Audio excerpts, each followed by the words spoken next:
Desde o início dos tempos, o homem busca respostas para as maiores perguntas da vida.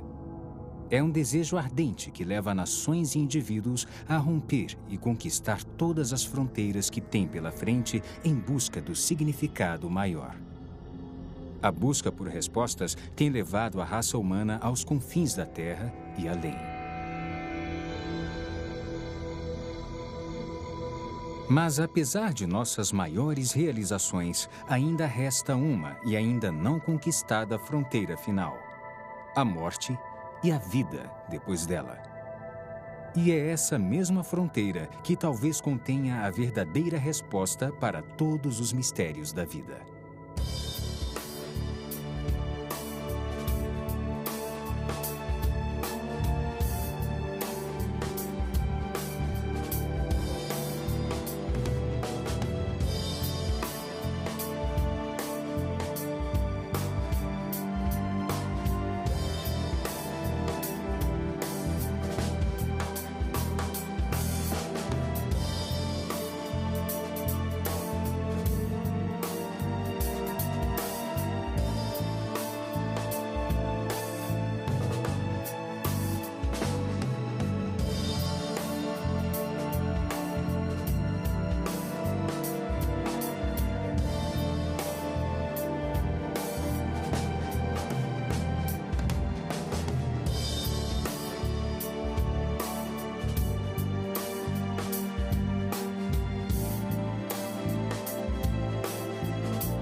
Olá, eu sou Ron Bailey. Bem-vindo ao Fenômeno Lázaro, onde buscaremos respostas para os fenômenos mais intrigantes. Existe mesmo vida após a morte? Todo mundo já deve ter feito essa pergunta pelo menos uma vez na vida. Paramos de existir no dia em que damos o último suspiro? Ou haverá algo além disso? Neste programa, nós falaremos com especialistas das áreas médica e científica, assim como com pessoas que foram e voltaram do inferno e vivenciaram um paraíso que nunca imaginaram. Por isso assistam, se puderem, enquanto estudamos o Fenômeno Lázaro. O Fenômeno Lázaro. De onde nós viemos? Por que estamos aqui? Para onde vamos? A nossa existência na Terra seria apenas uma mera questão do acaso, um ato aleatório de coincidência cósmica? Ou existe realmente outro mundo além do que vemos? Desde o início dos tempos, a maioria das culturas demonstra sua crença na vida após a morte. Os antigos egípcios acreditavam que, ao morrer, eles também fariam uma viagem para outro mundo onde levariam uma nova vida. Por isso, pagavam grandes somas de dinheiro para terem seus corpos devidamente preservados, pois acreditavam que seriam submetidos a um teste do outro lado. Crenças semelhantes podem ser encontradas junto a grandes civilizações da Grécia e de Roma, e em várias culturas longínquas, como a dos Maias, dos Incas, nas Américas Central e do Sul, a Khoisan na África do Sul e os povos aborígenes da Austrália. Mais tarde, em especial na Idade Média, a vida era dominada pelo medo dos demônios e o terror da maldição. Ao longo dos tempos, poetas e escritores interpretaram os ensinamentos de Jesus e o que os autores bíblicos escreveram sobre céu e inferno. Uma história em particular, narrada pelo próprio Jesus, era sobre o homem rico e Lázaro. Havia um homem rico que se vestia de púrpura e de linho fino. E havia um mendigo chamado Lázaro, que se deitara ao seu portão, cheio de chagas, e ansiava comer o que caía da mesa do rico.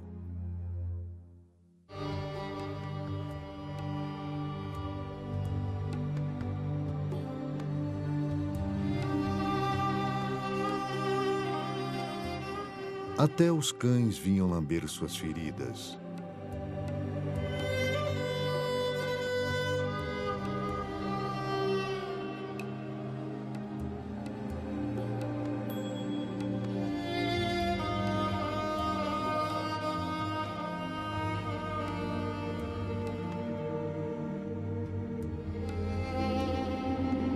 Chegou o dia em que o mendigo morreu, e os anjos o levaram para junto de Abraão.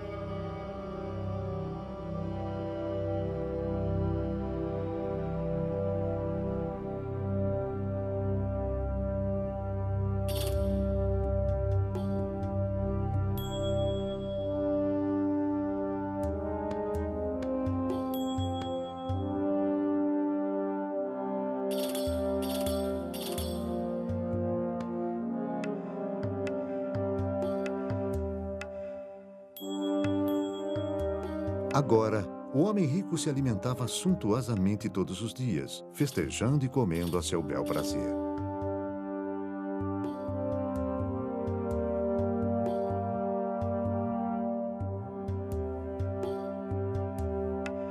Mas chegou o dia em que o rico também morreu e despertou no Hades.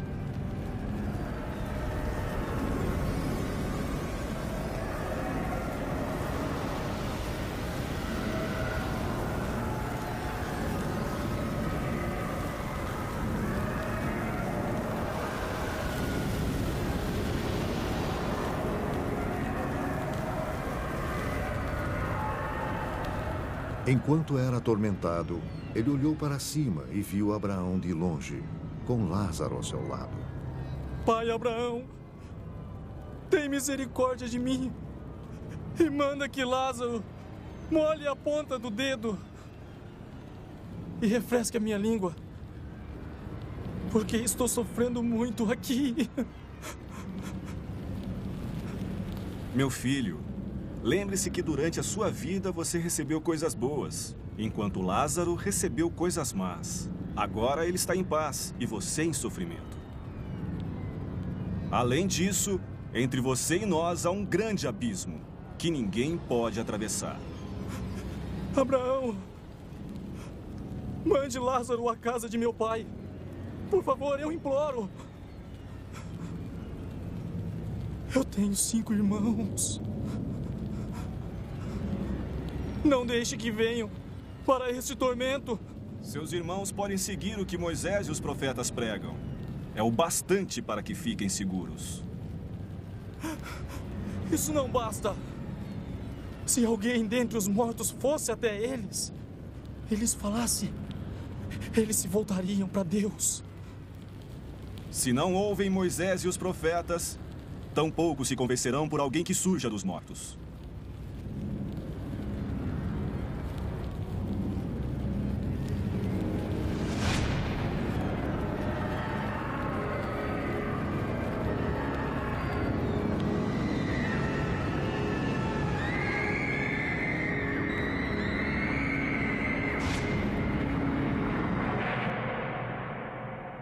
Mas seria esta crença, esse instinto humano aparentemente universal, um mero produto de superstições e doutrinas religiosas? Ou haveria uma evidência científica real para apoiá-la?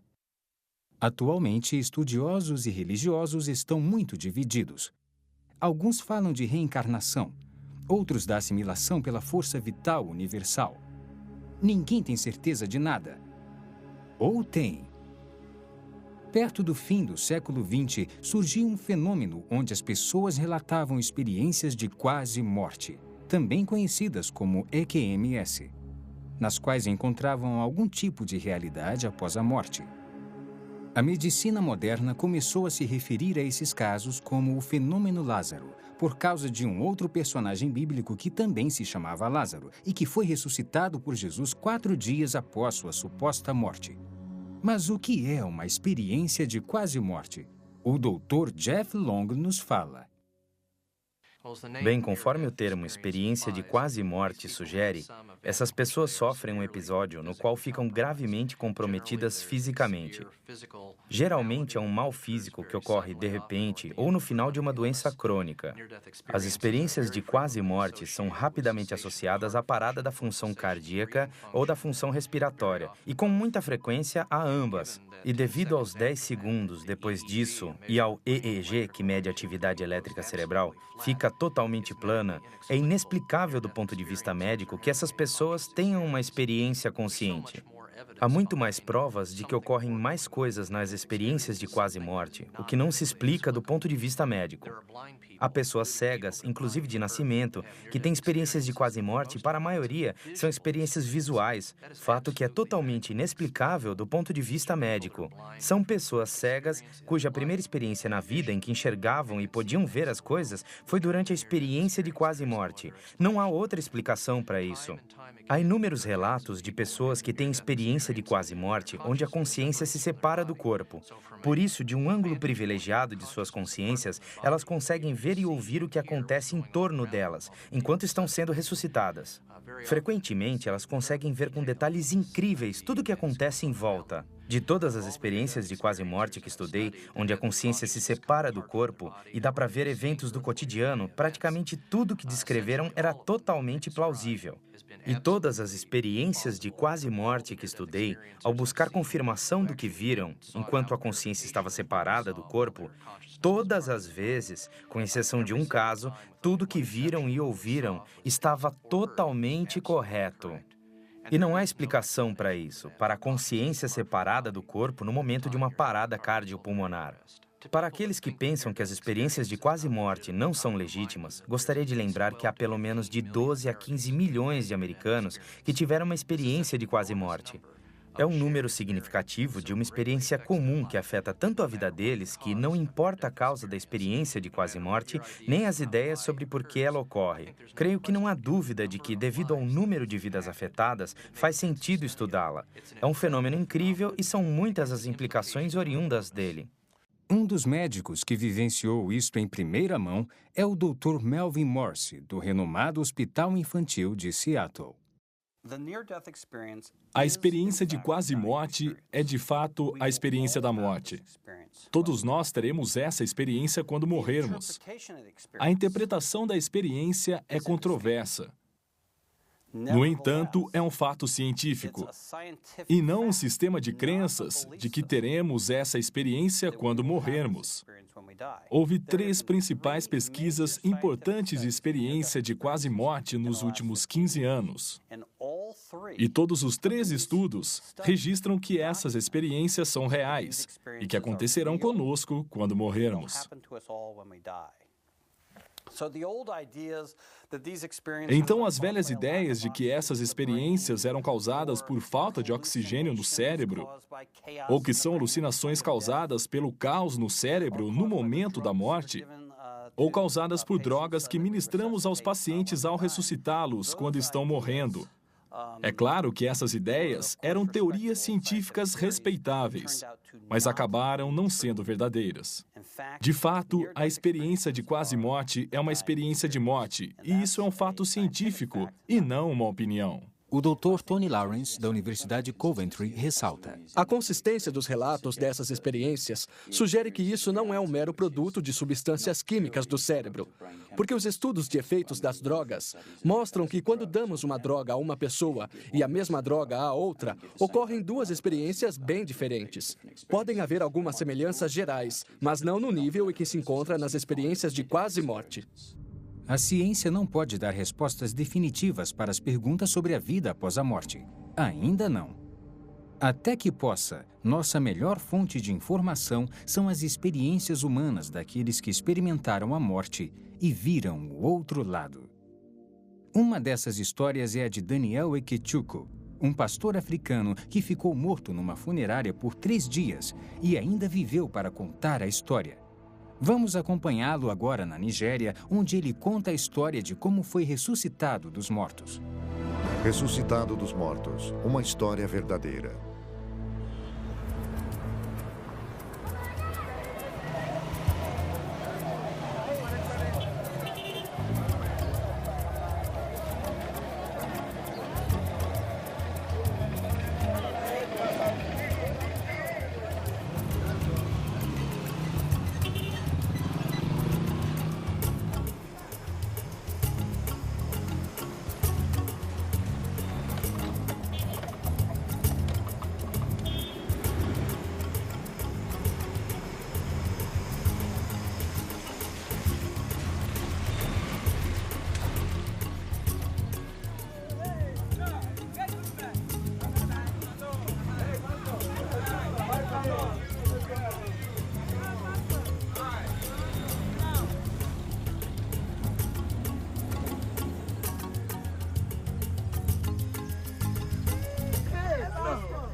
Tá, muito obrigado. Olá, crianças, como vocês estão? O Natal para a família Ikechukwu sempre foi uma época de celebração. Celebração do nascimento de Cristo e do amor dos amigos e da família. Oi, pai. Oi! Trouxe um bode pro senhor. Mas desta vez, tudo foi diferente. Aparentemente, tudo parecia bem. Mas por dentro, Daniel estava fervendo de raiva e intolerância. Ele havia brigado com a esposa recentemente e ainda nutria um profundo ressentimento. Tive uma briga com minha esposa na terça-feira. E pus a culpa nela da pequena briga que tivemos. Na noite de terça-feira, ela bateu na minha porta e eu não quis abrir para ela. Então, na manhã de sexta-feira, ela tornou a bater na minha porta. Não abri. Na sexta de manhã, ela acordou e eu saí. Ela me deu bom dia, eu não respondi, não falei com ela. Fiquei quieto e saí na sexta de manhã.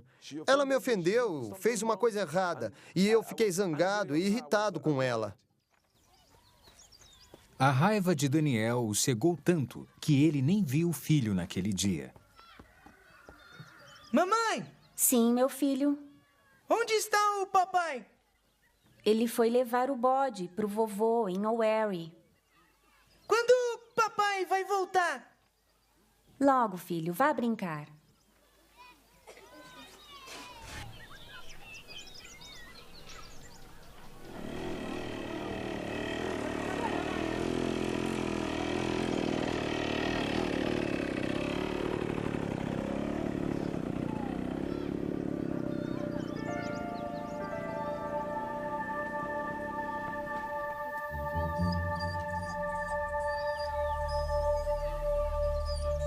Os pensamentos de Daniel estavam confusos, como se sua mente estivesse em outro lugar.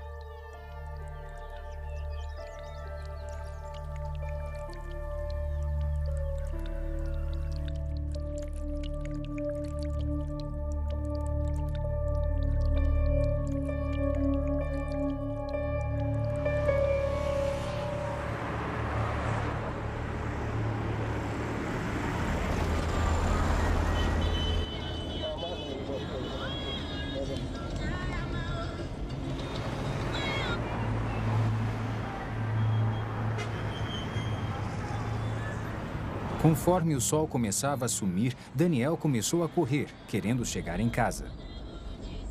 Ele ainda estava muito zangado.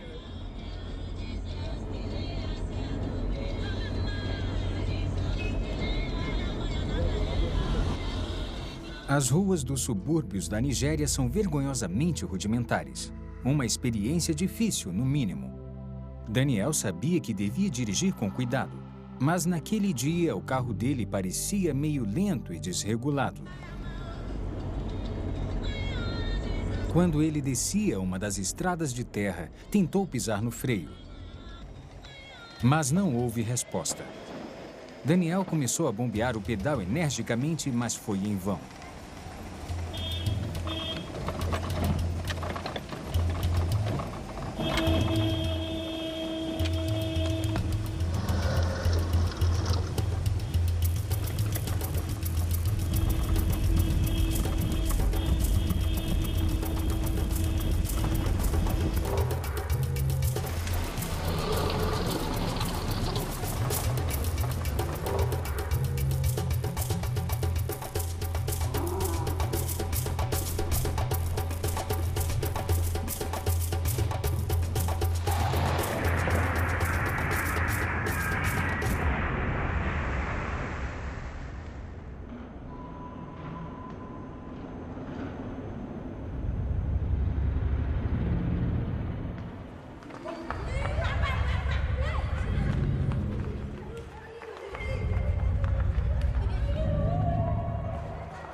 Ele veio chorando me avisar que o pastor estava morto, que havia visto um grupo de pessoas carregando-o sobre as cabeças e descendo a rua.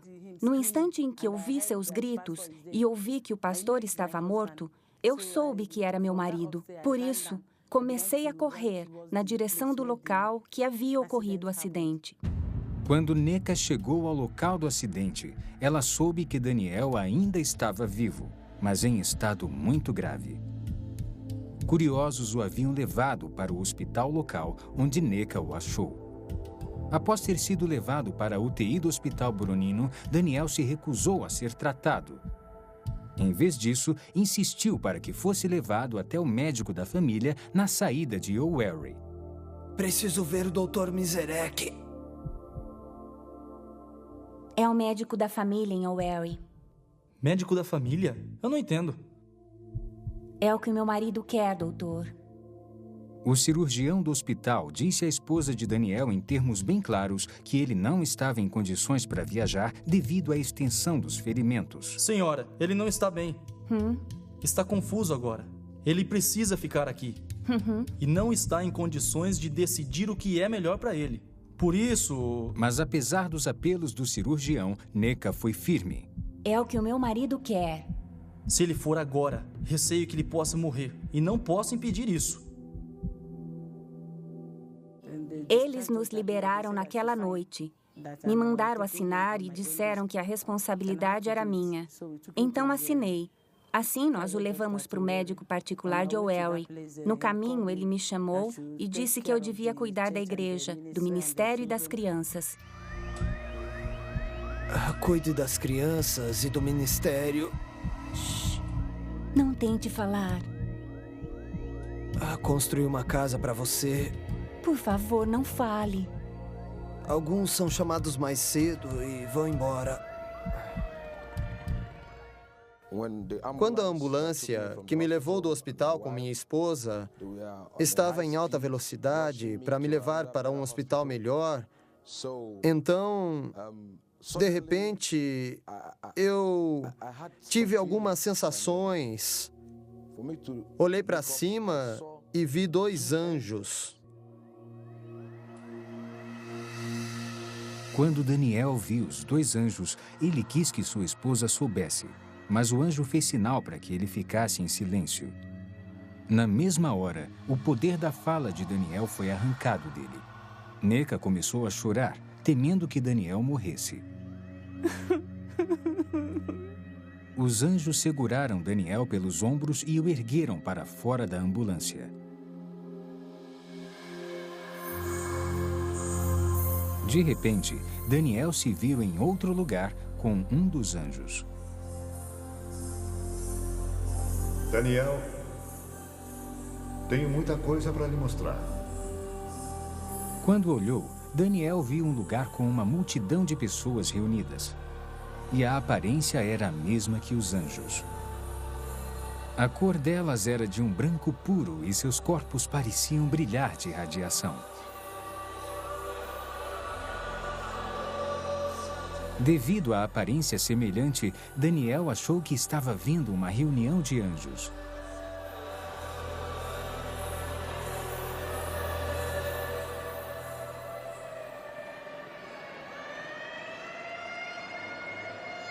Enquanto isso, a ambulância corria para a Clínica Santa Eunice, em O'Wary.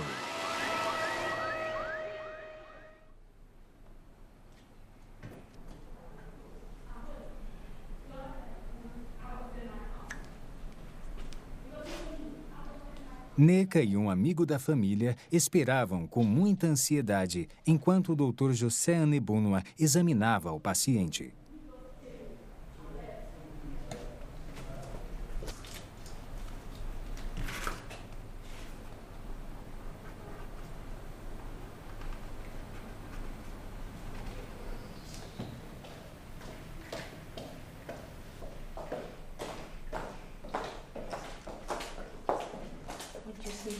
Onde está Neca?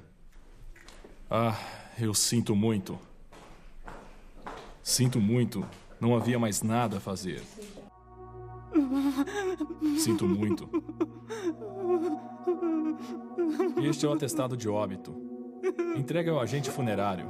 Ele cuidará de vocês. Sinto muito.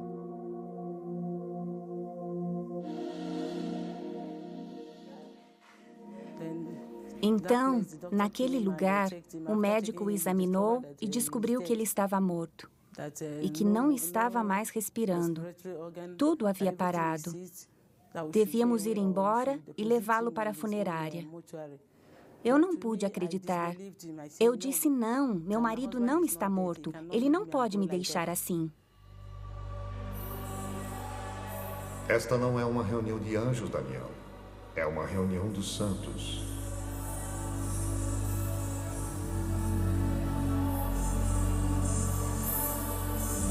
As diferenças entre os santos e os anjos são sutis. A cor deles é um branco puro, brilhante da cabeça até os pés. Mas a diferença é que os anjos têm asas, enquanto os santos não.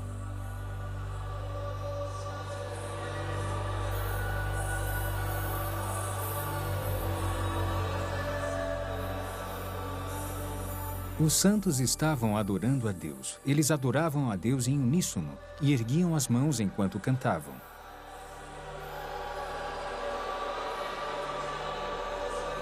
Daniel ouviu o som de muitos instrumentos e não era igual a nada que tivesse ouvido antes. Ele desejou se juntar àquelas pessoas e seguiu em direção a elas, mas o anjo o impediu. Daniel,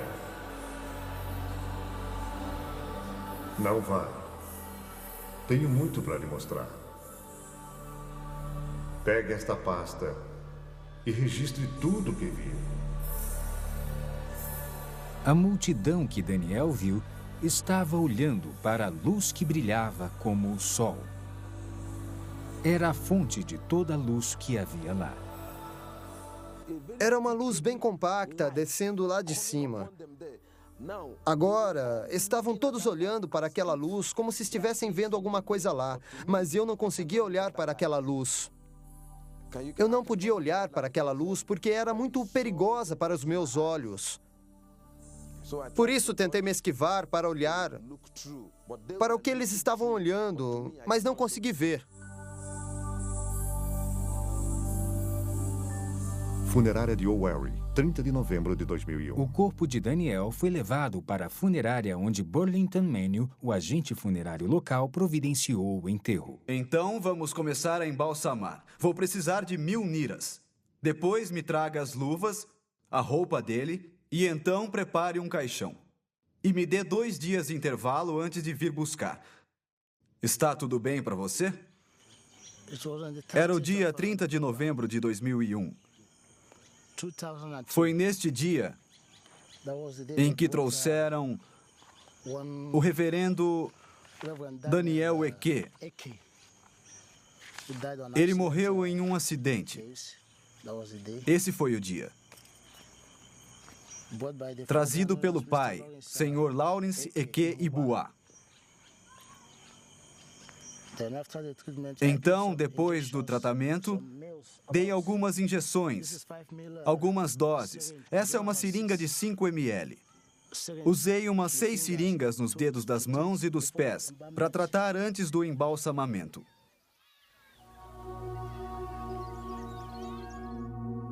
O dia 30 de novembro de 2001 foi uma data que ficou marcada para sempre no coração e mente de Neca Ekechukwu. Ela, de fato, se lembra muito bem. Aquele dia foi terrível de aguentar. Eu fiquei chorando. Então, a palavra de Deus apareceu para mim em Hebreus 11, versículo 35. Mulheres que, pela ressurreição, tiveram de volta os seus mortos. Quando eu li essa passagem, eu disse, seus mortos de volta à vida. Comecei a meditar tudo sobre a palavra de Deus. Então eu disse, os mortos, meu marido é um dos mortos que ressuscitam. Preciso levá-lo para a vigília de Bonk para que ele ressuscite. Vamos visitar as mansões que Jesus preparou para o seu povo. Na mesma hora, Daniel estava em um novo lugar com mansões radiantes até onde a vista podia enxergar. Não se comparava a nada que ele conhecia na Terra. Apesar das aparências lembrarem prédios, a estrutura era incomum. Não era feita de materiais terrestres.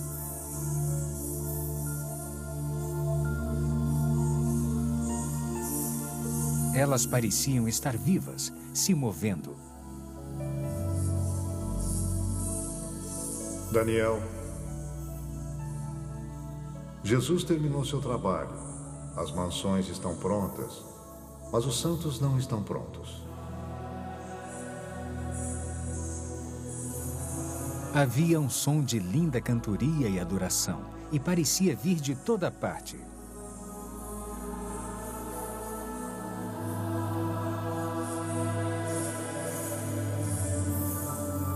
Daniel quis saber de onde vinha o canto, porque ele não estava vendo ninguém lá. Daniel, o cântico de adoração que está ouvindo está sendo cantado pelas flores.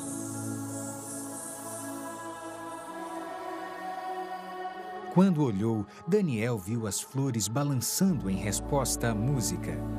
Parecia de fato que estavam batendo palmas, gritando e louvando a Deus.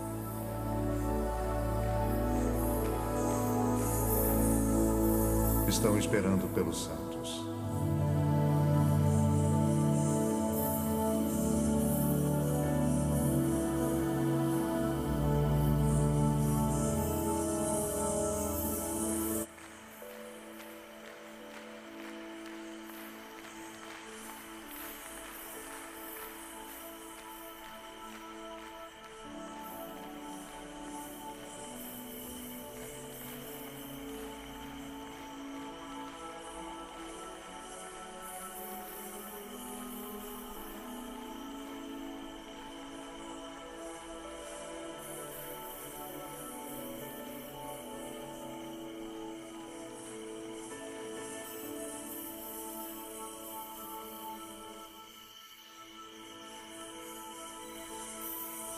Tudo isso foi em torno de meia-noite, quando eu saí. Comecei a ouvir barulho por aqui. Fiquei imaginando se as pessoas da igreja estavam em vigília ou algo parecido. Continuei ouvindo cantorias, louvores, palmas. Fiquei pensando e decidi vir até a funerária.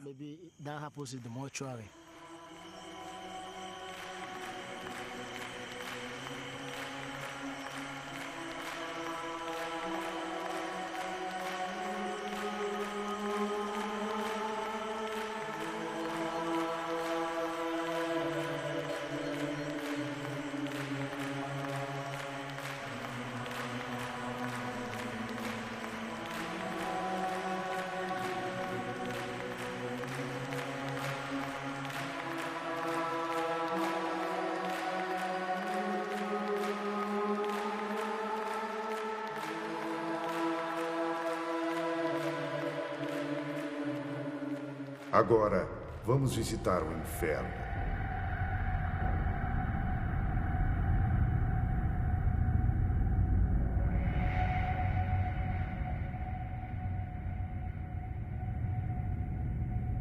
Dá para ver os portões do inferno?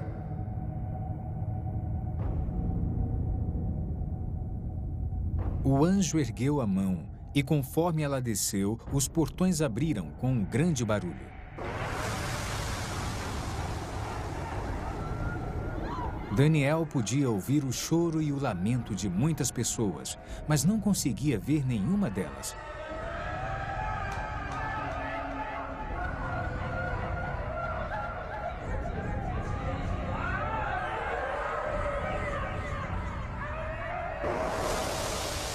Então uma luz brilhou do corpo do anjo para a escuridão, para que Daniel pudesse ver com mais clareza.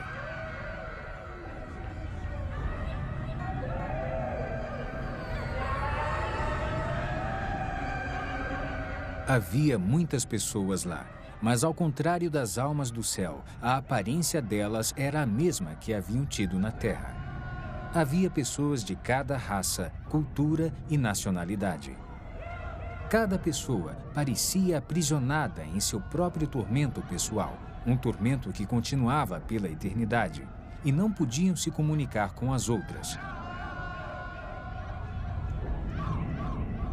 Os sons de choro e lamento eram quase ensurdecedores.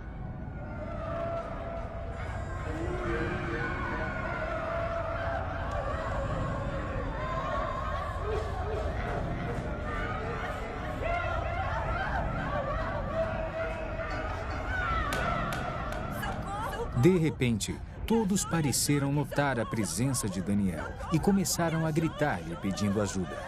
E chamavam apenas por Daniel, como se não pudessem ver o anjo.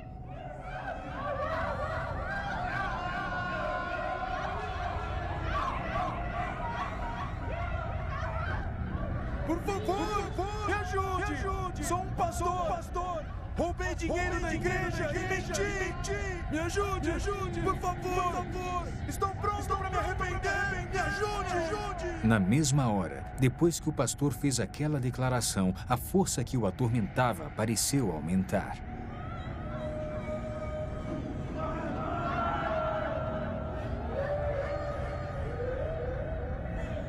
As pessoas tinham carne, mas não sangue, e quase pareciam estar pegando fogo, embora nenhuma chama pudesse ser vista.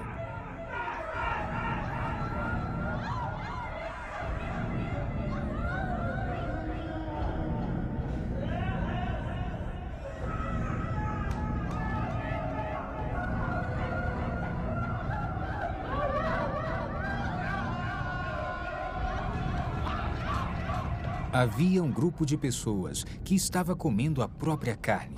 Elas vomitavam o que comiam e a carne crescia de volta. Isso continuava em um ciclo interminável de tormento.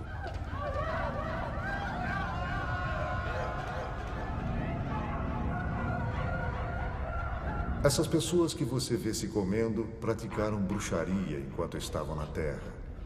Elas se especializaram em comer carne humana e agora elas vão se comer para sempre. Elas estão colhendo o que plantaram. Aquele lugar não é bom para nenhum ser humano criado por Deus. E Deus não fez aquele lugar para o ser humano. Fez para o diabo e seus agentes. Mas seres humanos teimosos que desobedecem a Deus como o diabo também irão para lá. Deus não tem a intenção de pôr nenhum ser humano no inferno. É um lugar perigoso e mortal. Ele o criou para o diabo e a sua gente. O que viria a seguir seria uma declaração surpreendente feita pelo anjo. Daniel nunca imaginou em sua vida que ele ouviria o julgamento. Daniel, se o livro de sua vida fosse fechado hoje, isto lhe caberia? Não! Eu sou um pastor! Sou um filho de Deus, eu nasci de novo! Eu prego por todo esse país! O país que eu... Não pode ser! Não pode ser! Chega! A caminho do primeiro hospital, você pediu a Deus que o perdoasse, mas não quis perdoar sua esposa, e seus pecados não foram perdoados. Trata-se de colher o que plantou.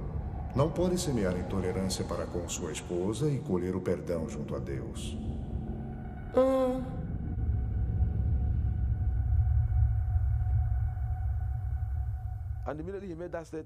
No instante em que ele disse aquilo, meu espírito me convenceu que o que o anjo havia dito, ou o meu julgamento, era verdade. Eu não disse não, porque me lembrei que havia brigado com minha esposa na quinta-feira. E na briga que eu havia tido com ela, eu a havia ofendido. Então, na noite de quinta-feira, ela bateu em minha porta. Não abri a porta para ela. Então, na sexta-feira de manhã, ela bateu de novo em minha porta. Não, na sexta de manhã, ela acordou e saiu. Ela disse, bom dia. Eu não aceitei. Não falei com ela. Fiquei em silêncio e parti na sexta de manhã. Entende o que eu fiz? Porque minha esposa me provocou. Ela me ofendeu, ela fez uma coisa errada e eu fiquei com raiva dela. Fiquei irritado e não aceitei a sua saudação. Parti na sexta-feira. Quando estava voltando, sofri um acidente e morri. Por isso, o anjo me disse que minha esposa havia me oferecido a paz e eu não a perdoara e me voltei para Deus e pedi que Ele me perdoasse. Ele não me perdoou e eu iria para aquele lugar. Então eu chorei, mas não disse não. Não recusei o julgamento. O julgamento era verdadeiro para mim, porque eu sabia que, no fundo, eu estava zangado com a minha esposa. Eu estava pensando no que fazer com ela. Pensei, minha esposa me esbofeteou, me bateu. O que vou fazer com ela? Fiquei pensando no que eu iria fazer. Por isso, no fundo, eu estava irritado e acredito que Deus estava julgando o meu coração. Ele disse que eu não havia perdoado minha esposa e não estava perdoado. Fiquei chorando, chorando e gritando sem parar. Só dizia, viu como destruía minha alma? Enquanto eu gritava e chorava, eu tive medo, as lágrimas cobriram meu rosto. Entrei em pânico porque aquele lugar não é bom para ninguém. E o modo como estavam as coisas, se Deus quisesse mesmo me mandar para o inferno, nada o impediria. Enquanto nós discutíamos, um grupo de pessoas, milhares de pessoas estavam sendo mandadas para o inferno.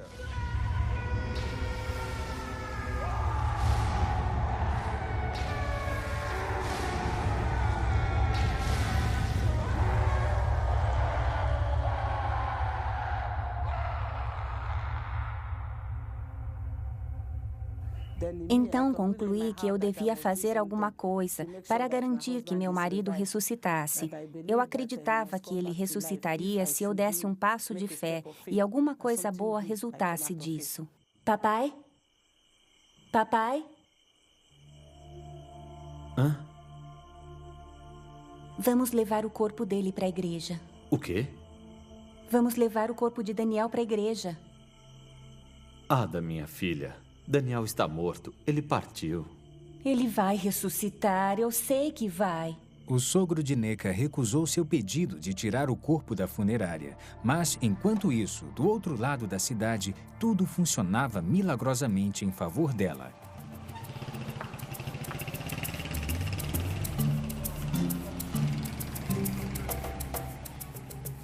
Entre 5:30 e 6 horas, saí de casa para o endereço do pai. E quando perguntei pelo senhor, o senhor Lawrence Ekei Boa, então eles me levaram até ele e eu pedi que tirassem o corpo que haviam levado para a minha funerária. Mas eles alegaram que o reverendo havia morrido em um acidente e que estava sangrando muito. Então eu pedi que levassem o corpo. Eu vi alguns sinais. Não sei o que há de errado com o corpo. Eu não quero que me assombre, porque esse trabalho é entediante, é perigoso.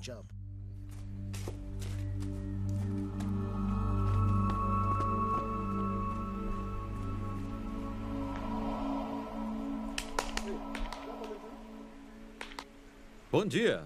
O que o traz aqui tão cedo? Quero aquele corpo fora da minha funerária. Por quê? Por quê?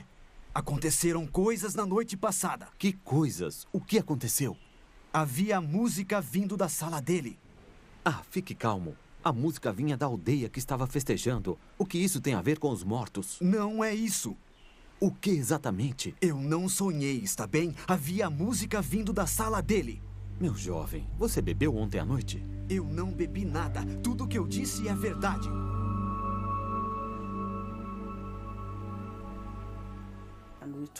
Então, nós o tiramos da funerária, o vestimos e o colocamos dentro do caixão. Depois saímos de Owerri e seguimos para Onisha. Entraram na gloriosa catedral, Missão da Graça de Deus, onde nosso reverendo Bonk fazia uma vigília. Eles disseram, vamos pedir a Bonk que ore por ele para que ele se levante de novo. Eu comecei a rir. Eu disse, está bem, me dê o dinheiro. Ela foi buscar o dinheiro e zerei a conta. Então vestimos o corpo e pedi que meu assistente me ajudasse. Contrataram uma ambulância. Eles pegaram o caixão branco dentro da sala e eu disse: está bem, eu vou com vocês, quero testemunhar. Talvez seja o poder de Deus ou o que for, eu saberei. Quando chegamos com a sirene, houve muita tensão. O pessoal da segurança queria uma autorização do governo local ou do governo federal que estava com Bonk. Achavam que éramos pessoas ruins, queriam matar Bonk, como na outra vez. Me empurraram para todo lado. Resisti aos empurrões e àquela tortura. Me insultaram e xingaram de tudo que foi nome, mas cederam na hora em que disse que ele estava morto, que era um homem de Deus, que as pessoas não deviam me matar, que ele havia sofrido um acidente e morrera, e que deviam nos deixar levá-lo para dentro para que Bonk pudesse orar por ele, e que eu acreditava que ele iria voltar à vida. Os seguranças não deixaram que entrassem no local, achando que podiam ter uma bomba no caixão. O cortejo foi conduzido para um local atrás da igreja. Daniel foi retirado do caixão e colocado sobre uma mesa. As pessoas começaram a orar por ele, pedindo a ressurreição. Então o anjo disse que ia me mandar de volta ao mundo para advertir esta geração, porque seria o último aviso para ela.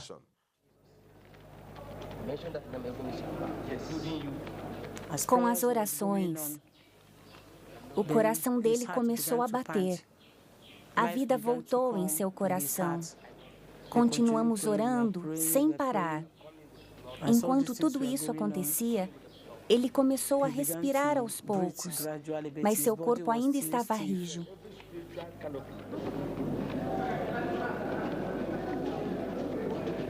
Eu me vi sendo segurado por muitas pessoas. Eu estava despido, só estava de calças. Tiraram a minha veste. Eu vi uma multidão, mais de 20.000 pessoas. Olhei para a esquerda e para a direita. As pessoas gritavam, choravam, algumas louvavam a Deus. Então eu olhei à minha volta, não conseguia entender o que estava acontecendo, porque para mim eu estava caindo e quando abri meus olhos, vi todas as mãos me segurando. As pessoas que estavam lá disseram que eu dei um pulo. Lá está o caixão. Como? Mas já faz 3 dias que ele está aqui na funerária. É mesmo. 3 dias aqui neste caixão. Não dá para acreditar. Nunca vi uma coisa dessas. Eu vi a grande catedral. Era muito grande. Olhei em todas as direções e havia muita gente. Algumas gritavam, outras diziam caixão, outras diziam funerária, outras 3 dias. Eu não entendia o que estava acontecendo, porque para mim não havia se passado mais que 15 minutos. Por isso, não entendia por que estavam dizendo 3 dias. Para mim, não houve dia nem noite. Houve apenas aquele momento em que eu vivi.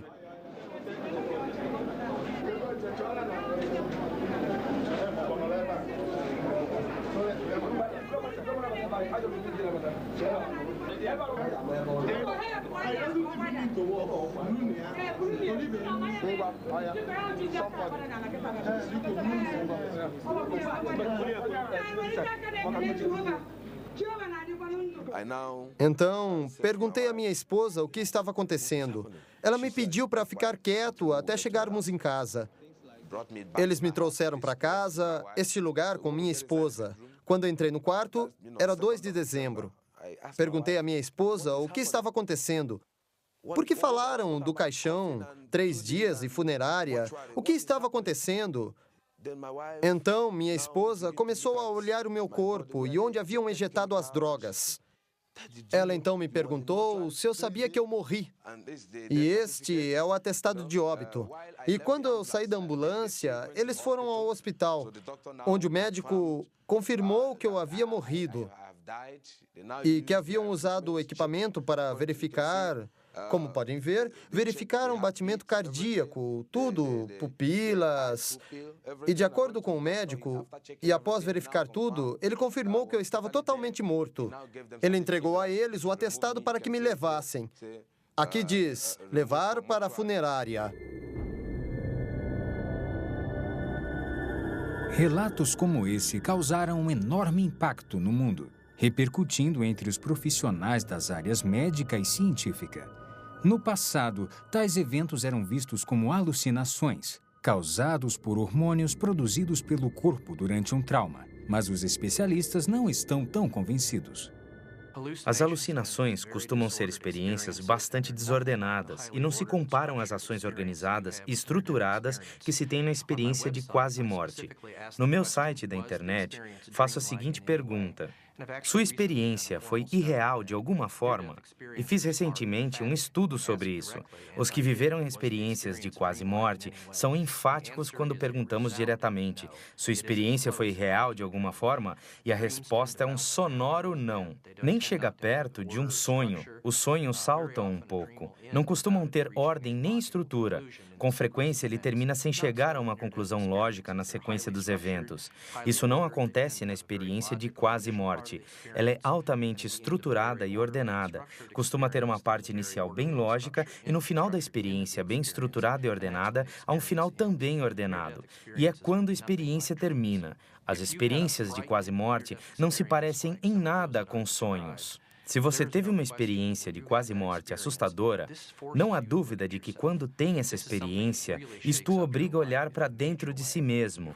É uma coisa que abala a sua vida de forma avassaladora. Você precisa pensar: por que isso aconteceu? Isto é a realidade? Ela o obriga a entender o que é a realidade que acontecerá quando morrer. O Dr. Richard Kent, um médico aposentado, estuda a experiência de quase morte há muitos anos, viajando pelo mundo e escrevendo livros sobre o tema. Dos 300 casos que ele estudou, um total alarmante relata a existência de um mundo semelhante ao encontrado por Daniel Ikechukwu.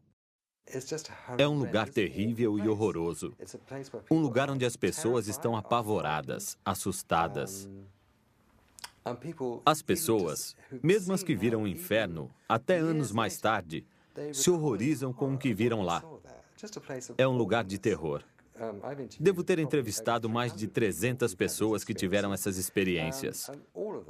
E todas elas mudaram dramaticamente. Suas vidas mudaram com essas experiências de quase morte. Não se pode afirmar isso quanto às alucinações. Estas simplesmente não são experiências transformadoras. Enquanto nas experiências de quase morte você se encontra com Jesus Cristo, ou vê o céu ou o inferno, elas são dramáticas, instigantes e quase invariavelmente a vida das pessoas se altera em função dessas experiências. Pessoalmente, também devido ao fato de que os relatos de quase morte são tão semelhantes, não apenas entre si, mas também com a Bíblia, acredito que sejam eventos reais e que as pessoas estão descrevendo eventos reais.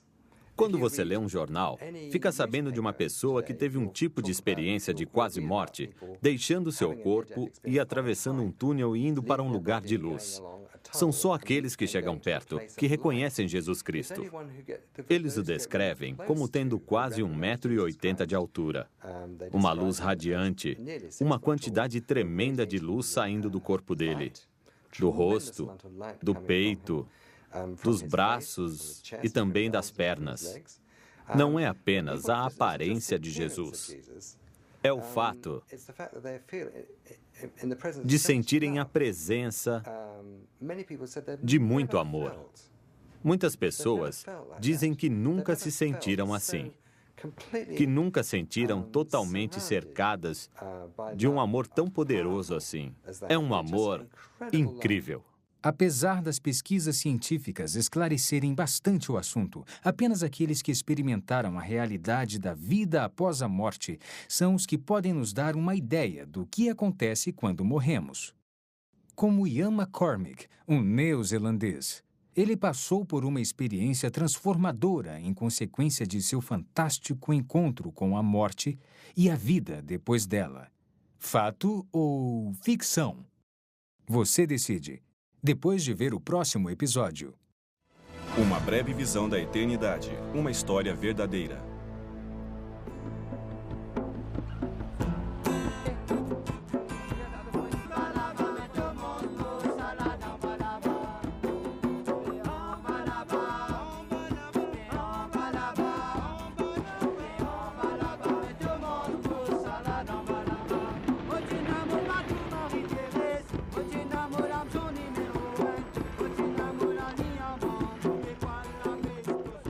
Em 1900, creio que no final dos anos 70, vi um filme chamado Alegrias de Verão, que falava de dois garotos californianos com suas pranchas de surf, viajando pelo mundo em busca do verão interminável, nenhum inverno e a onda perfeita.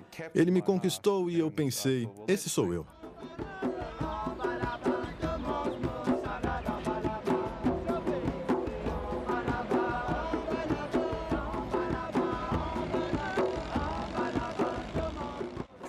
Viajei durante 2 anos pela Austrália, sudoeste da Ásia, Bali, Sri Lanka, Malásia, e fui parar numa pequena ilha chamada Maurício. Lá havia um ótimo surf e local para mergulhar. Eu surfei e mergulhei e levei a vida dos pescadores crioulos Simone e Daniel, do Dune, num lugar chamado Baía de Tamarim.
Oi, pessoal.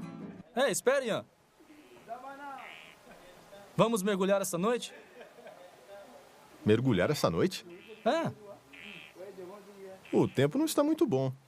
Está sim. Está bem.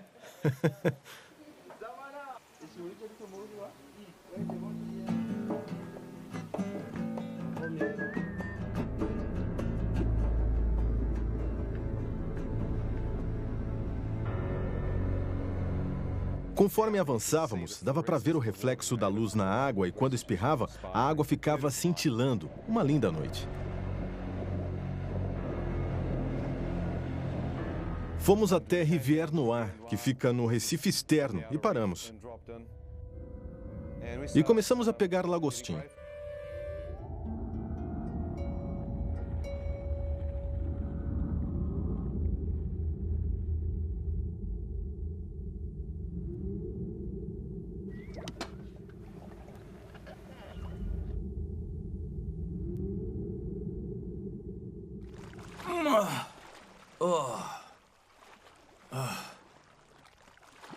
Que bichinho é esse? Se isso é o melhor que se consegue, eu vou voltar para Nova Zelândia. Ei! Ei, não faça isso. Por que não? Vai acordar os tubarões. Não se preocupem.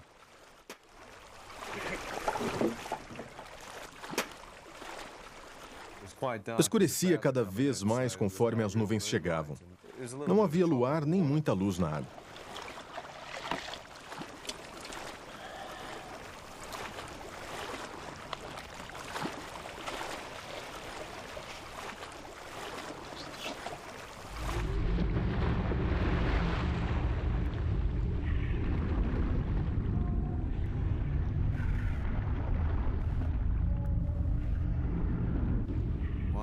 Quando mergulhei na ilha onde aprendi a fazer o mergulho noturno, costumava mergulhar no Recife externo. Enquanto mergulhava, olhei com a lanterna de mergulho para que os caranguejos e os lagostins aparecessem. Com a lanterna, podia cegá-los. E aí era fácil pegá-los.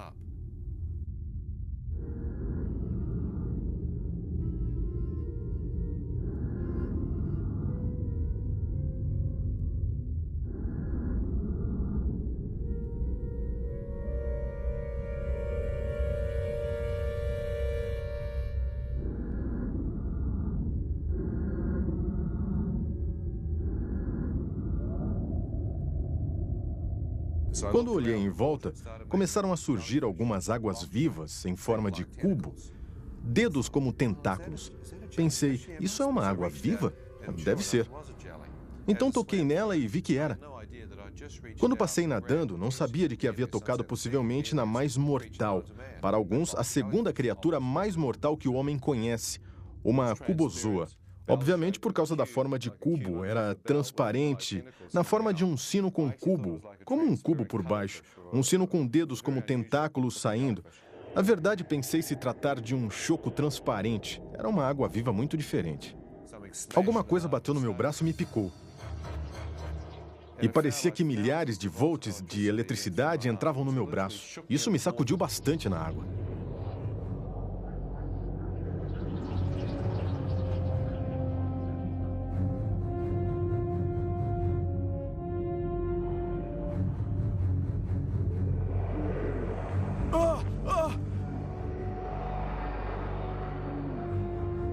Conforme eu nadava para sair, era picado por outras.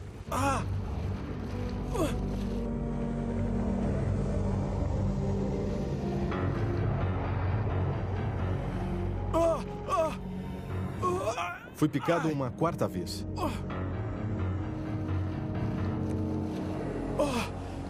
Ei, o que foi? Ei, Ian, o que foi? O que foi, Ian? O que aconteceu? Vamos tirá-lo daqui, vamos tirá-lo. Depressa, vamos. Venha, me ajude. Vamos tirá-lo. Com mais força, pessoal, me ajudem. Rápido, depressa. Vamos tirá-lo daqui. Rápido, me ajudem aqui. Vamos, pessoal. Pra lá, vamos. Pro barco, vamos. Ajuda aqui, tragam para o barco. Vamos. Isso. Puxa. Vamos, suba. Força, vai, agora. Isso aí, Ian, vamos.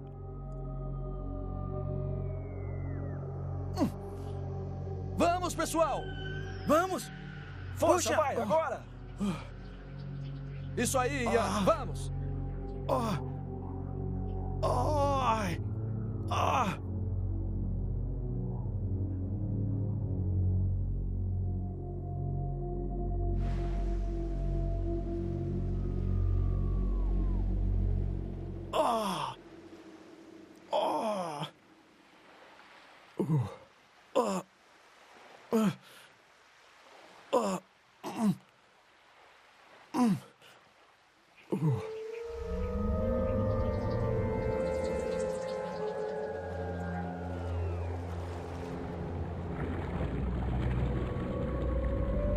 Meu braço direito ficou paralisado e arrastando na água quando fui atingido uma quinta vez.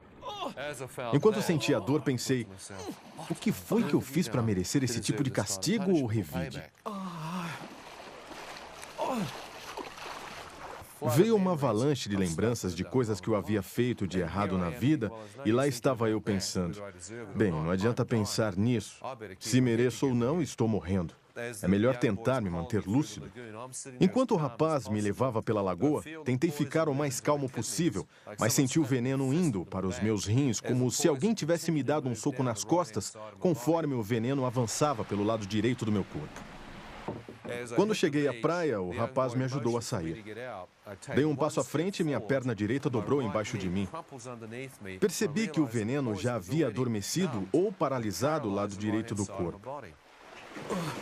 O jovem me carregou pela areia. Foi muito cansativo. Moço! Ei, fica tranquilo, você vai melhorar. Ei, moço! Fica tranquilo, você vai melhorar, cara. Está bem? Fica tranquilo. Percebi que ele temia por seus irmãos no Recife.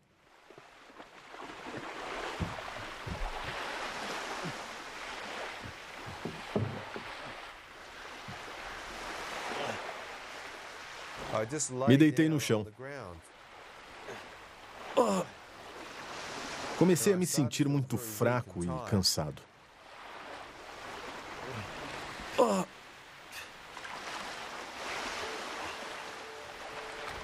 Senti que meus olhos começavam a se fechar e, conforme isso acontecia, ouvi uma voz me dizer, filho, se fechar os olhos, nunca mais acordará. O quê? Quem disse isso?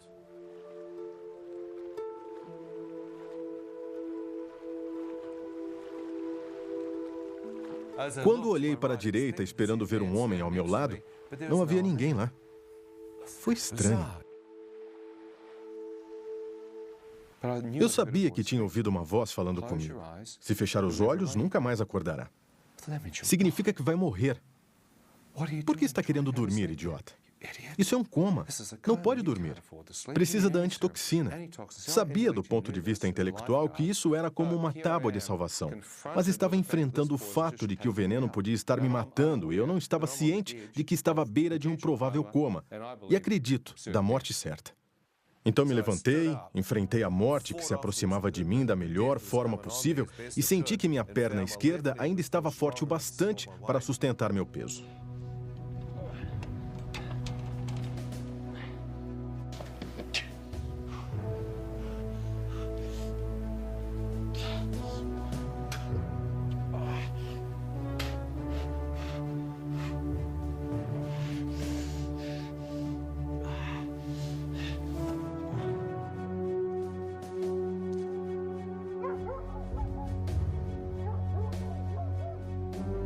Andei por algum tempo e coloquei meu peso no lado esquerdo do corpo e me encostei na estrada para esperar ajuda.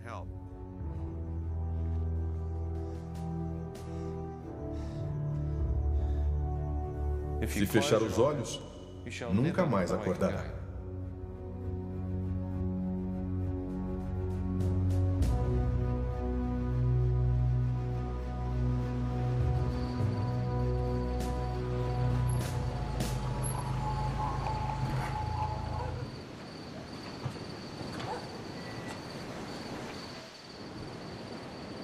Ei!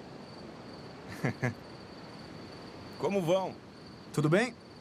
E aí? E aí? Onde estão os clientes? Já acabou? Ei, olha aquele cara! Um surfista bêbado de novo. Ei, me ajudem! Por favor, me levem para o hospital. Você tem dinheiro? Tenho. Eu pago. Quanto você tem? 50, 100 dólares, qualquer coisa.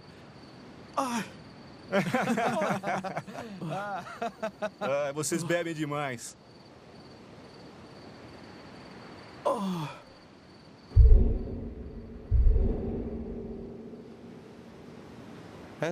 Enquanto se afastavam, acendiam um cigarro, me ignorando. Eu ouvi a voz falando comigo de novo.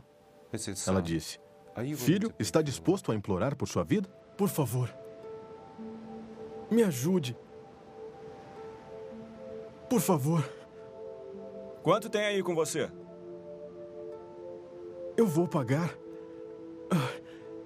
Eu vou pagar.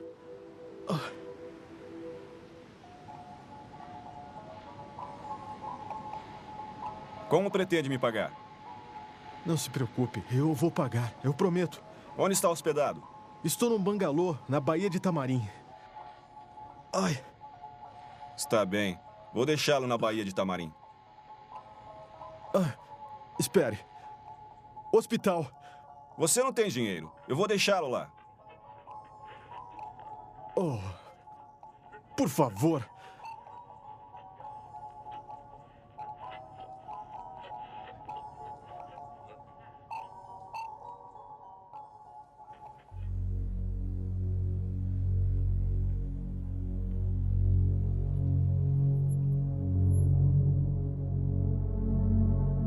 Agora me dê o dinheiro. Por favor, me leve para o hospital. Vamos, me dê o dinheiro. Por favor. Cadê o dinheiro? Sai do carro, anda. Não. Por que fez isso Por comigo? favor. Anda, sai do carro. Quando saí do carro, não acreditei no que estava acontecendo. Por favor.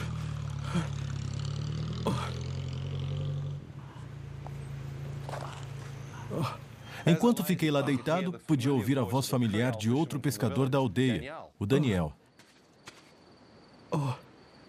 Ian, o que aconteceu? Água viva! Me picou! Água viva? Água viva! Vou levá-lo pro hotel. Ele me pegou em seus braços e me levou até o hotel. Os chineses haviam fechado o bar e ao lado da piscina estavam sentados jogando mahjong e bebendo uísque.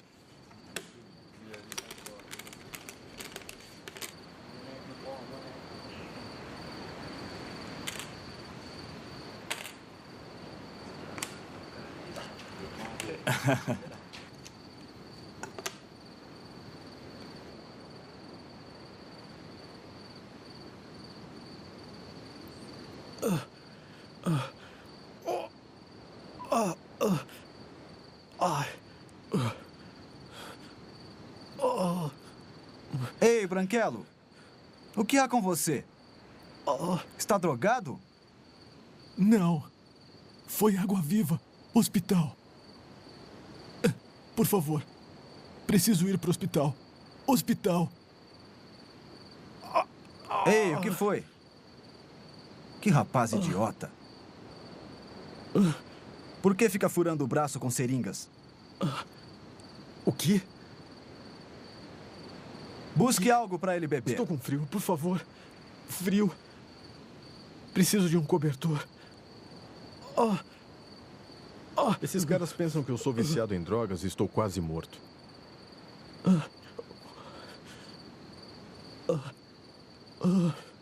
Idiota. Não entendo isso.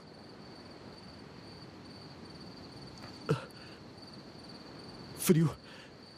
Muito frio. Me ajude.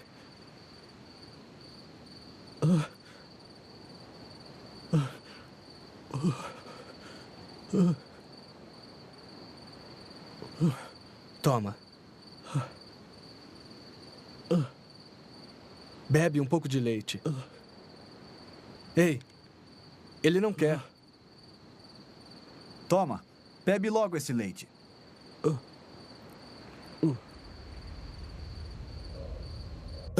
Me leva para o hospital no seu carro, por favor. Me leva no seu carro. Não. Fica aí esperando a ambulância se quiser. Ele quer ir no meu carro. Olhei para o outro lado. Sabia que se olhasse para ele, perderia a cabeça. Pensei comigo mesmo, se eu sobreviver a isto, você já era chinês. Ora, eu estava furioso. Olhei para o outro lado, pensando no que ia fazer com ele se eu sobrevivesse. E vi Daniel surgindo de repente, correndo em minha direção. Para minha surpresa, uma ambulância estava chegando no estacionamento. Depressa, andem. Foi picado por uma água-viva. Vamos logo. Como? Água-viva? Está tudo bem, Ian. Tudo bem. Não se preocupe, não se preocupe. Você vai ficar bem.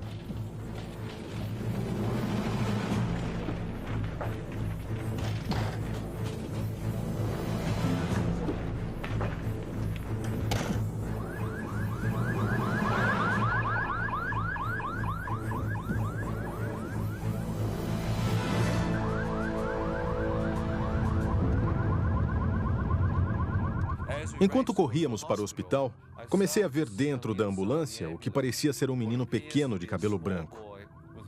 Eu vi trechos da vida de um menino com cabelo cor de neve e então percebi que estava olhando para mim. Eram trechos da minha própria vida. Será que estou tão perto assim? Com a mente fiz uma conferência mental dos meus sinais vitais. Minha mente indicou que eu estava bem perto da morte. Enquanto estava lá deitado, pensei, bem, posso estar bem perto da morte. Posso não conseguir. Enquanto estava ali deitado, sem saber o que fazer, vi aparecer diante de mim uma visão clara da minha mãe. Ela olhava direto nos meus olhos. Ela disse o seguinte: Ian, não importa o que você fez na vida, filho. Não importa quão longe esteja de Deus. Se você chamar Deus de coração, Ele o ouvirá e o perdoará. Pensei, se houver um Deus, qual é? Já havia visto milhares. Havia viajado pela Ásia, em Sri Lanka, Borá, Baturi. Havia estado em tantos lugares diferentes e fiquei lá deitado pensando. Deus, se você é real, apareça. Costumava dizer, só rezo se conseguir ver Deus. Enquanto estava deitado, pensei, apareça que eu rezarei. Nenhum rosto apareceu. Minha mãe continuou dizendo, ore de todo o coração. Deus, se você existe, se isto é real,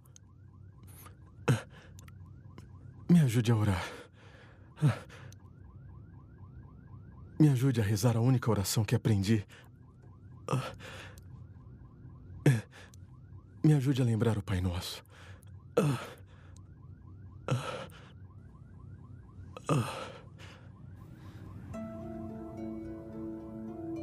Ao dizer isso, as palavras começaram a surgir diante dos meus olhos. perdoai-nos as nossas ofensas e pecados. Pensei, como é que Deus pode me perdoar? É tarde demais. Fiz muitas coisas erradas.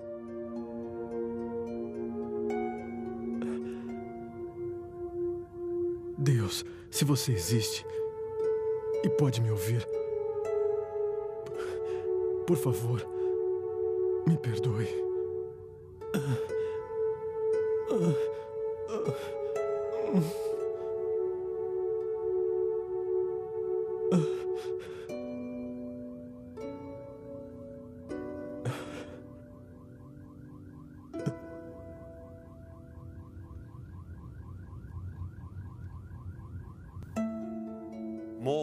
Surgiram mais palavras.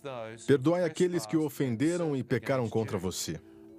Achei que era para perdoar outras pessoas. Posso fazer isso. Não sou uma pessoa vingativa por natureza. Deus, posso perdoar qualquer um. Não importa o que me fez. Perdoa aqueles que pecaram contra mim. Quando eu disse isso, o rosto do taxista indiano apareceu na minha frente. Mas o que esse homem está fazendo aqui? A voz disse: perdoa este homem por tê-lo expulsado de seu táxi e o deixado para morrer na beira da estrada? Não, deve estar brincando. Como perdoá-lo? Estava furioso com aquele sujeito e no instante seguinte o rosto do chinês apareceu na minha frente. Mas o que ele está fazendo aqui? A voz disse: perdoa este homem por não levá-lo de carro esta noite e deixando-o para morrer no hotel? Não.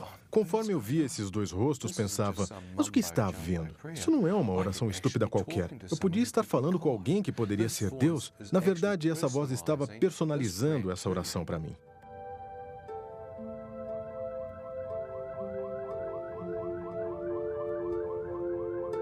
Deus, se puder me perdoar pelos meus pecados,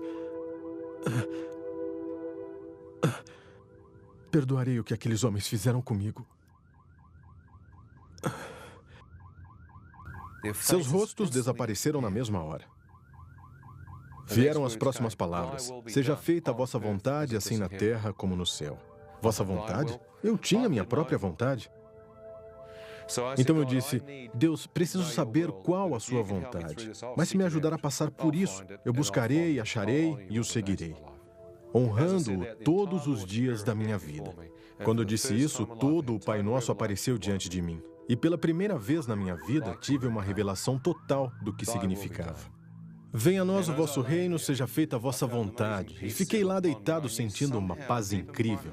Sabia que de alguma forma aquela oração havia mudado completamente o levantar, o sentar e o ajoelhar repetitivo da liturgia.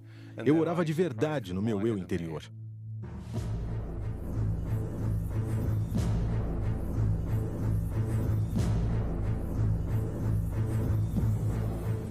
O que houve? O que ele tem? Picado. Água viva. Água viva? Senhor, consegue me ouvir? Enfermeira, busque a antitoxina. Vamos, vamos, depressa.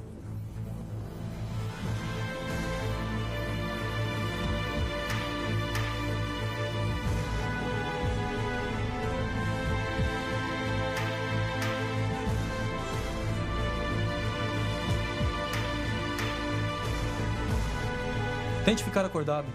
Apliquem a antitoxina para o veneno.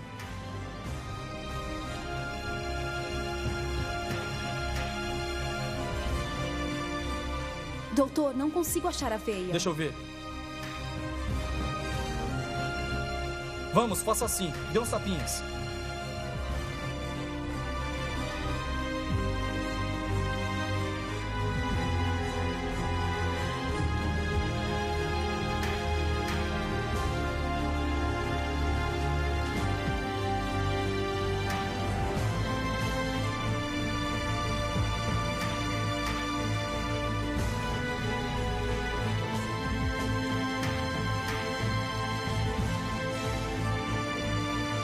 É tudo o que podemos fazer por você no momento. Lute, combata o veneno, tá?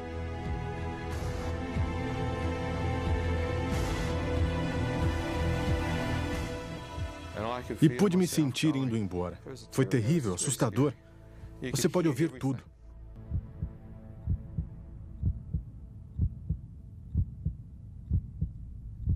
Enquanto estava lá deitado e ouvia os médicos à minha volta com enfermeiras e enfermeiros, senti que era muito difícil manter os olhos abertos. Eu não conseguia mantê-los abertos. Eu me lembro de fechá-los e pensar, vou descansar por alguns instantes e então tentarei de novo.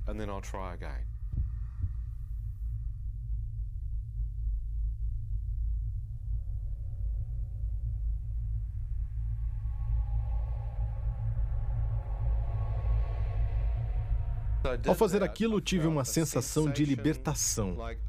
A batalha para ficar vivo terminara.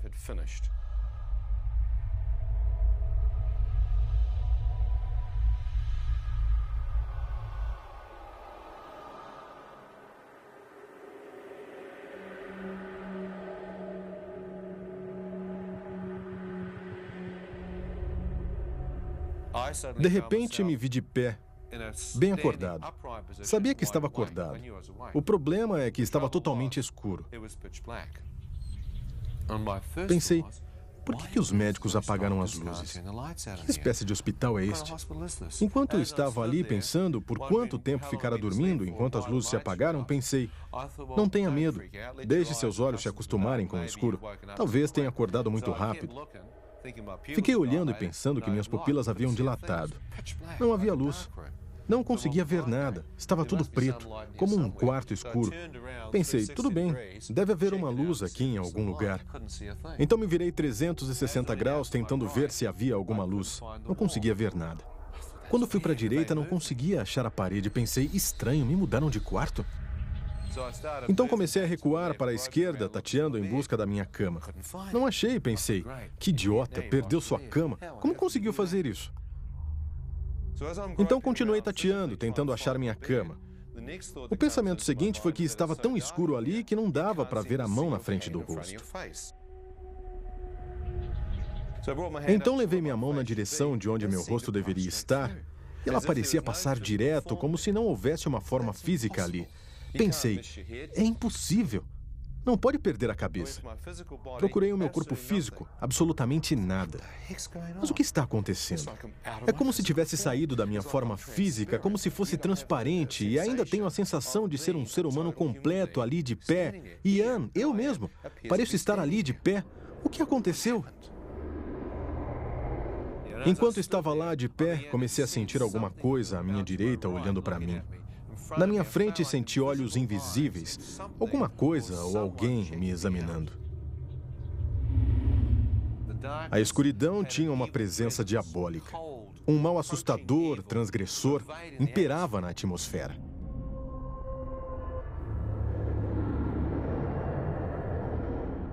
Onde estou? Cale-se! O quê? Merece estar aqui. O quê? Mereço estar onde? No inferno. Agora cale-se.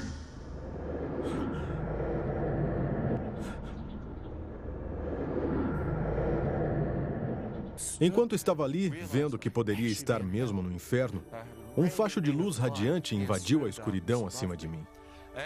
Quando a luz tocou o meu rosto, senti uma incrível presença me envolver e todo o meu corpo parecia se elevar do chão e ser transportado para essa luz radiante. Enquanto estava sendo levado por ela, pude ver que ela vinha de uma forma circular bem acima de mim. Senti um rastro de poeira sendo arrastado em direção a essa luz.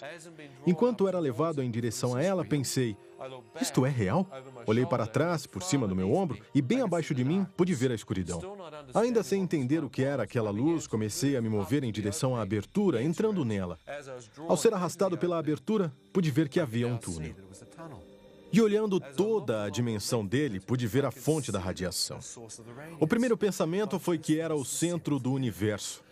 Olha só essa luz? Que poder emanando dela!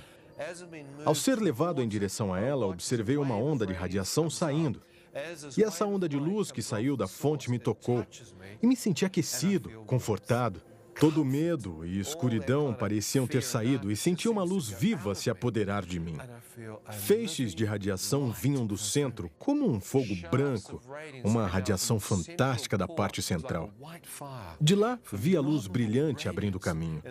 Pensei, até as estrelas e as constelações do universo devem obter sua fonte de energia a partir deste ponto focal. Que luz seria aquela?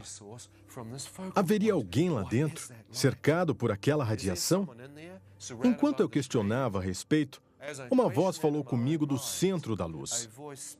Assim que ouvi a voz dele, vi que era a mesma que havia falado comigo na ambulância, ao me dizer o Pai Nosso e para perdoá-los. Então eu estava mais tranquilo. E ele disse, Ian, você deseja voltar? Se deseja voltar, você deve ver sob uma nova luz. As palavras surgiram diante dos meus olhos. Deus é luz. E nele não há escuridão. Pensei, Deus é luz. Será que aquele era Deus? Então não havia mais nenhuma escuridão. Eu acabava de vir da escuridão. Quem quer que fosse esse ser estava totalmente separado da escuridão. Não vi sombra, não vi mal, apenas uma pura radiação branca e ele sabia meu nome. Será que eu estava na presença de Deus e falando com ele? Pensei, se for, ele é capaz de ver meu espírito totalmente nu. Ele pode ver tudo. Comecei a recuar. Enquanto eu recuava em direção à escuridão do túnel, observei ondas de radiação saindo dele. Esperei que me tocassem e literalmente me levassem de volta ao centro. Mas enquanto aquelas ondas de luz emanavam para frente, elas passavam por mim. E tudo o que senti foi amor. O amor fazia com que me derramassem lágrimas. Estava simplesmente chorando. Podia sentir aquela aceitação vindo. Eu disse, Deus não pode me amar. Eu o amaldiçoei. Mais amor. Eu disse, tenho cometido, meu Deus, pecados. Tenho dormido por aí, usando drogas e mais. Conforme o amor aumentava cada vez mais, eu revelava o que sabia ser as coisas mais imorais da minha vida. Quando a luz se abriu, vi que bem no centro havia os pés descalços de um homem. Em torno dos tornozelos, uma veste branca ofuscante. Ela não era de tecido, mas de luz. Depois de ver aquilo, comecei a levantar o rosto e ver o peito do homem e seus braços estavam esticados, com a veste branca ofuscante, como se me recebesse. Quando olhei, eu soube que estava diante de Deus. Foi uma...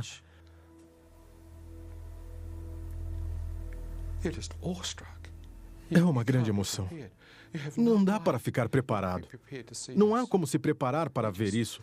Eu apenas fiquei parado em total admiração. Quando olhei em direção da cabeça dele, seu cabelo era de um branco radiante. Do seu rosto parecia haver luz brotando em ondas, emanando de todo o seu rosto.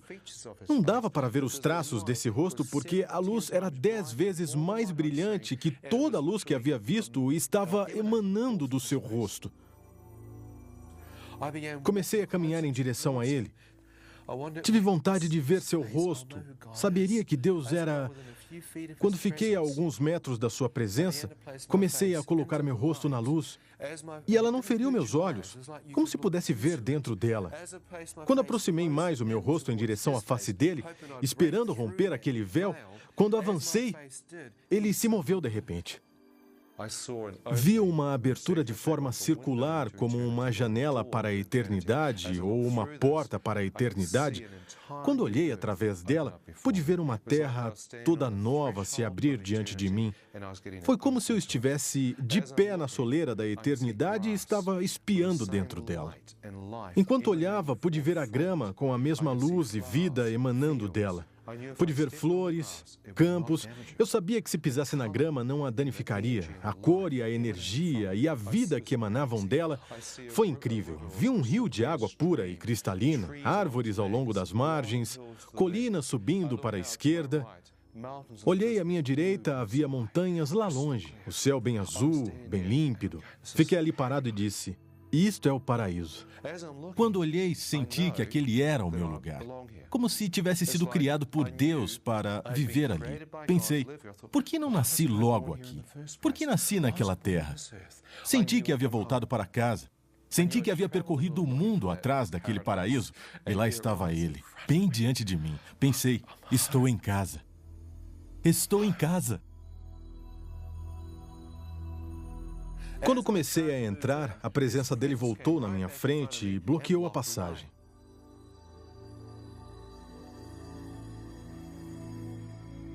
Ele me fez a pergunta, Ian, agora que você viu, você deseja entrar ou deseja voltar?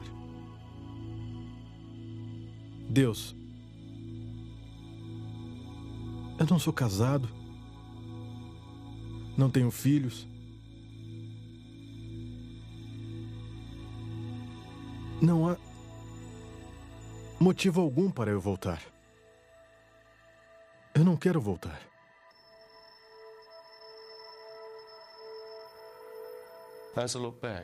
Quando olhei para trás, para minha surpresa, Deus me mostrou uma pessoa que me amava. No instante em que vi minha mãe bem atrás de mim, eu chorei.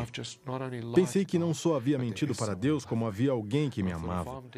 E pensei, se morri, isto está mesmo acontecendo, e eu entrar neste paraíso, na presença de Deus, será que minha querida mãe saberia que seu filho incrédulo havia orado naquela ambulância, se arrependido dos seus pecados, entregado sua vida a Deus, e que Deus havia escutado esse jovem e o convidado a entrar no paraíso?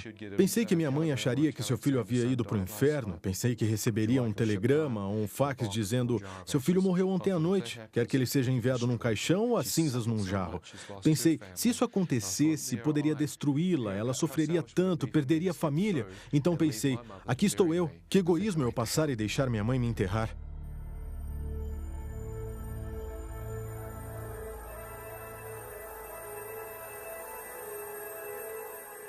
Eu quero voltar.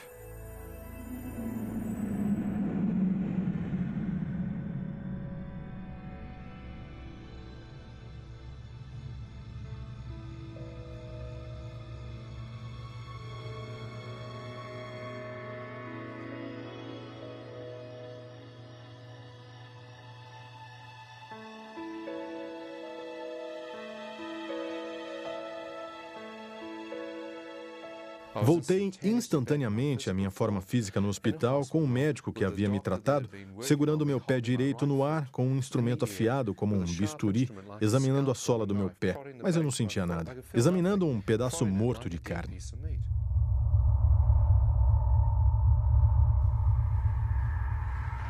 Enfermeira! Ouvi a voz de Deus interrompendo meu pensamento. Ele disse, filho, eu lhe devolvi a vida. O quê? Acabo de ver Deus? O que houve aqui? Senti uma vibração de força passar por mim. Foi como uma baixa voltagem de eletricidade. Vi que todo meu corpo começava a sentir de novo e algumas horas estava totalmente curado.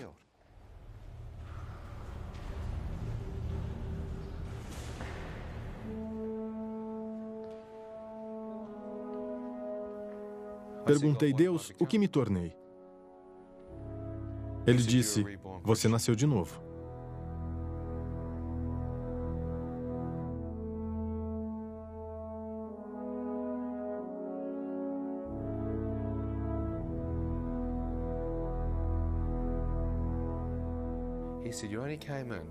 Ele disse, você só saiu porque seus pecados foram perdoados, e o sangue de Jesus o lavou. O sacrifício de Jesus Cristo redimiu seus pecados. Ao sair de sua presença, você se tornou branco como a neve. Eu disse que ele chegou para o lado. Ele disse, segundo Pedro, capítulo 3, versículos de 10 a 18. Deus criou um novo céu e uma nova terra para aqueles que o amam. Ele disse, toda esta terra morrerá, este corpo morrerá. Mas Deus disse, estar ausente do corpo é estar presente com o Senhor. Estar ausente do corpo é estar presente com o Senhor. Morte, onde está o teu aguilhão? A morte foi tragada. Como? Pelo poder da ressurreição de Jesus. O aguilhão da morte é o pecado, mas o dom gratuito de Deus é para aqueles que se arrependem de seus pecados. Seus pecados serão perdoados e eles terão vida eterna. Viver é Cristo, morrer é lucro. Quem eu tenho além do Senhor? Ele disse: uma nova terra e um novo céu, e uma nova Jerusalém descerá do novo céu sobre a nova terra, e não haverá mais doenças, nem sofrimento, nem morte, nem guerra, e nós habitaremos com ele por toda a eternidade. E há um rio de vida jorrando do trono de Deus, e aqueles que beberem dele terão a vida eterna. Sabe, é muito fácil mesmo ir para o céu.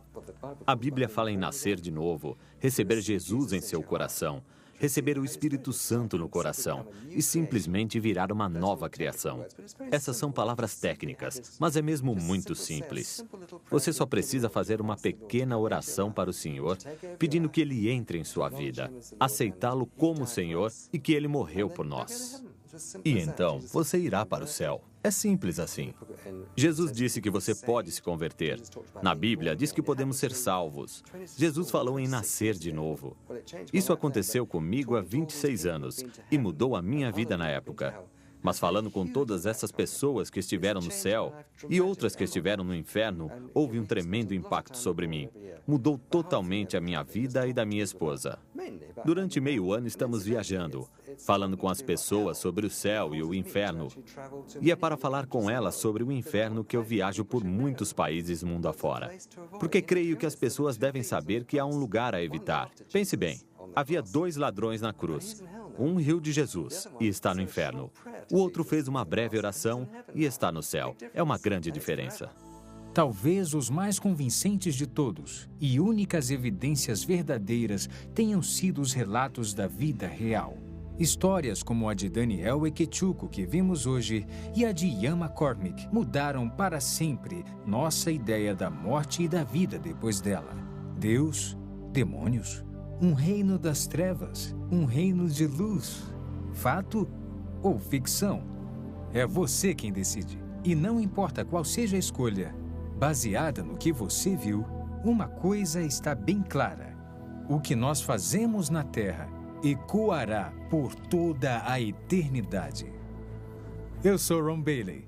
Muito obrigado por assistir ao Fenômeno Lázaro.